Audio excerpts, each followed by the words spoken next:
पुराने जमाने की बात है। एक मुल्क का सेनापति बादशाह से भी ज्यादा ताकतवर था। बादशाह इसी बात को लेकर हमेशा परेशान रहता था। एक दिन सेनापति ने अचानक बगावत कर दी और बादशाह का कत्ल करके खुद सल्तनत का बादशाह बन गया। काफी साल बादशाहत के मजे लूटने के बाद उसने दरबार में ऐलान किया कि अब वक्त आ गया है कि मैं अपनी सल्तनत किसी और के हाथ में दे दूं, मगर मेरी एक शर्त है कि मेरा उत्तराधिकारी मुझसे भी ज्यादा चालाक और होशियार होना चाहिए। मैं अपने वक्त में इतना होशियार और चालाक था कि एक ही वक्त में 10-10 घरों को एक साथ अपनी चालाकी से लूट लेता था। यह सुनकर दरबारियों में से एक शख्स जिसका नाम बिल्लू था, वह आगे बढ़ा और कहने लगा, हुजूर, आप 10 घरों की बात कर रहे हैं, मैं तो पूरी की पूरी बस्ती ही खा जाऊं, वह भी बिना डकार लिए। सेनापति बादशाह ने कहा, तो ठीक है, तुम पास वाली बस्ती में जाकर अपना कमाल दिखाओ। अगर तुम सफल रहे तो मैं सारा राजपाट तुम्हें सौंप दूंगा। बिल्लू वहां से निकल पड़ा, अपनी बीवी को साथ लेकर बस्ती की ओर। वह एक सौदागर के भेष में उस बस्ती में रहने लगा।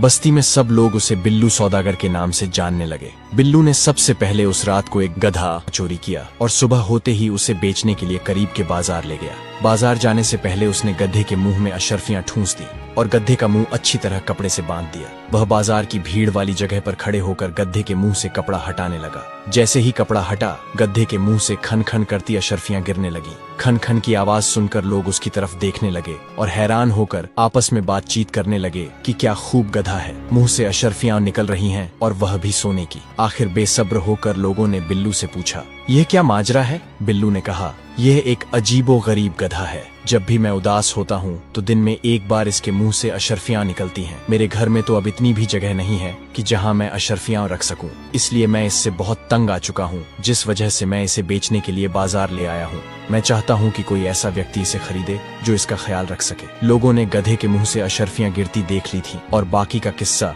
बिल्लू सौदागर ने बता दिया था। सबने यही सोचा कि इसके लिए अगर मुंह मांगी कीमत भी दे दी जाए तो सौदा महंगा नहीं।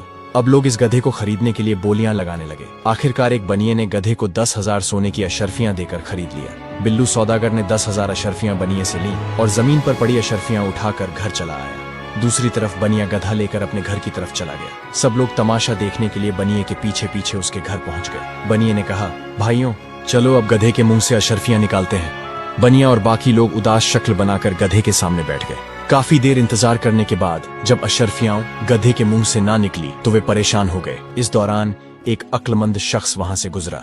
उसने जब देखा कि इतने सारे लोग परेशान बैठे हैं तो उनसे पूछा, क्या माजरा है? बनिए ने उसे सारी बात कह सुनाई। उस अक्लमंद आदमी ने बनिए को बताया, तुम्हारे साथ धोखा हुआ है।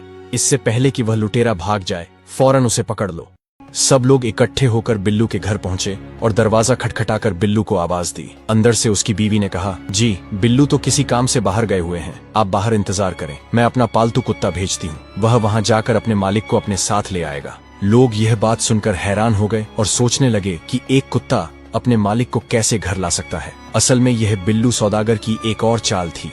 वह अभी भी घर में ही मौजूद था। उसे पता था जब गधे के मुंह से सिक्की नहीं निकलेंगे तो लोग उसके घर की तरफ आएंगे, इसीलिए उसने अपनी बीवी को पहले ही समझा दिया था कि क्या करना है। तुरंत बिल्लू की बीवी ने कुत्ते को आजाद किया, जो दरवाजे से निकलकर लोगों के सामने से होता हुआ भाग गया। दूसरी तरफ बिल्लू अपने घर की पिछली दीवार फलांगकर कुत्ते के संग भागा। कुछ ही देर में उसने कुत्ते को पकड़ लिया और उसके साथ वापस घर की तरफ आ गया। थोड़ी ही देर गुजरी थी कि लोग आंखें फाड़े बिल्लू को देख रहे थे, जो अपने कुत्ते के पीछे पीछे चला आ रहा था। सब लोग ये बात भूल गए कि वे वहां क्यों आए थे और कुत्ते की प्रशंसा करने लगे कि ये कुत्ता तो बड़ा ही कमाल का है। तभी एक सेठ ने बिल्लू से कहा कि मैं इस कुत्ते के बदले 5,000 अशर्फियां दूंगा। बिल्लू बोला, मैं इस कुत्ते को किसी भी कीमत में नहीं बेचूंगा, यह एक जादुई कुत्ता है। सेठ बोला, चलो फिर 10,000 ले लेना। बिल्लू मान गया। वह सेठ कुत्ते को लेकर अपने घर की तरफ चल पड़ा और लोग उसके पीछे पीछे चल पड़े, यह देखने के लिए कि कुत्ता आखिर घर से गए हुए शख्स को कैसे वापस लाता है। जिस सेठ ने यह कुत्ता खरीदा था,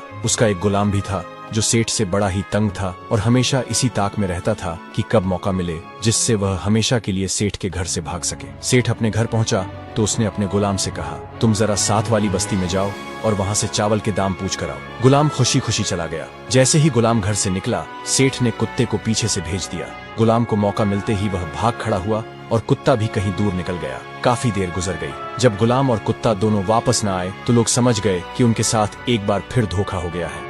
गुस्से में लोग एक बार फिर सुबह सुबह बिल्लू के घर पहुंच गए और जोर जोर से उसका दरवाजा बजाने लगे। दरवाजे की आवाज सुनकर बिल्लू सौदागर एक बार फिर घर की पिछली दीवार फलांग कर बाहर कूद गया। उसे पता था कि वे लोग फिर वापस आएंगे। उसने जाने से पहले एक लाल रंग की पुड़िया निकालकर अपनी बीवी को दी थी और कहा था, इसे कपड़ों में छुपा ले। जब बिल्लू की बीवी ने दरवाजा खोला और लोगों से कहा, मेरा पति साथ वाली बस्ती में किसी काम से गया हुआ है, तो लोगों ने कहा, इस बार हम इस लुटेरे के घर बैठकर इंतजार करेंगे। सभी लोग बिल्लू के घर बैठ गए। कुछ देर गुजरने के बाद बिल्लू सौदागर घर में दाखिल हुआ। फिर उसने सभी से नमस्ते किया और अपनी बीवी से पूछा, मेरे खास मेहमानों की मेहमान नवाजी में कोई कमी तो नहीं छोड़ी ना तुमने? मेरे इन मेहमानों को कुछ खाने को भी दिया कि नहीं?